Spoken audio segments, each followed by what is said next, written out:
All right, now let's look at this in a different way as well, okay? So remember what's so important is follow through on the pickleball court. So basically imagine this is one ball at 3 different points on my paddle, okay?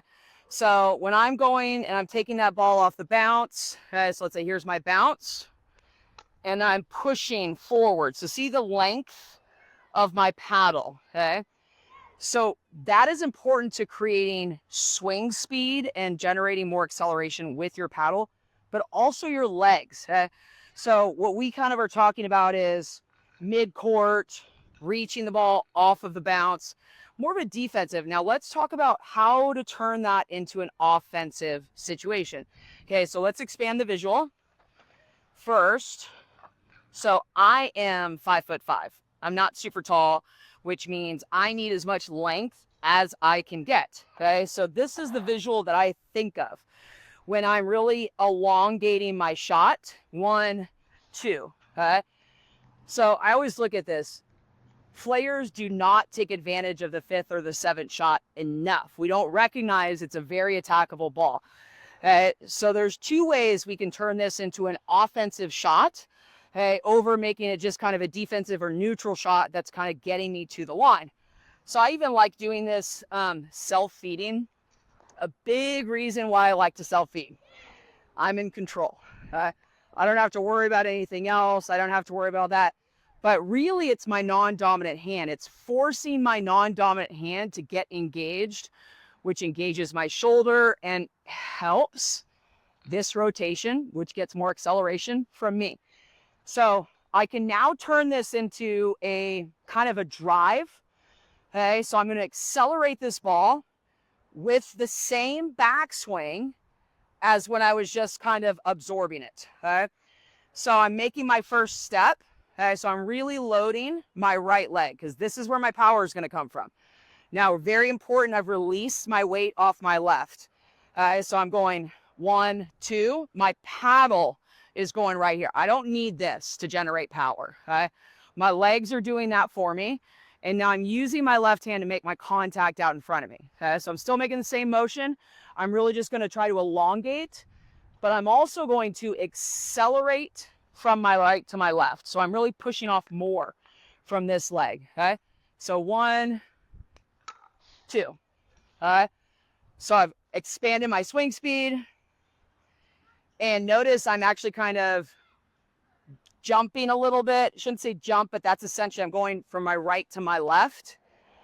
So I'm loading, exploding. Okay. So that explosiveness is where my power is going to come from, but also it's adding to my topspin. Okay. Now let's look at it like a volley. Okay.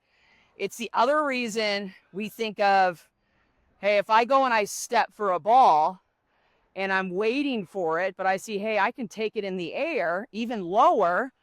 Now I'm just going to go a little bit earlier. And now it's a low swinging volley. Okay.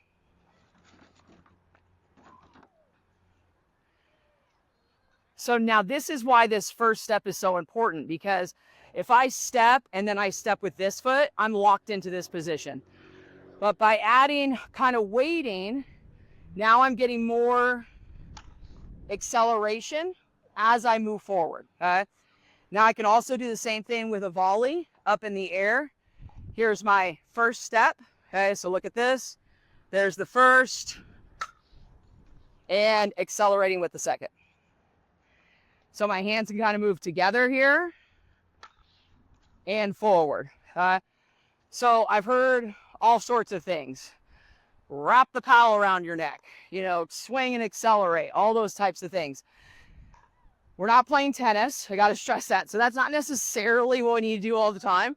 Okay? It may happen sometimes, but the focus is actually the looseness of the swing. This will happen on its own.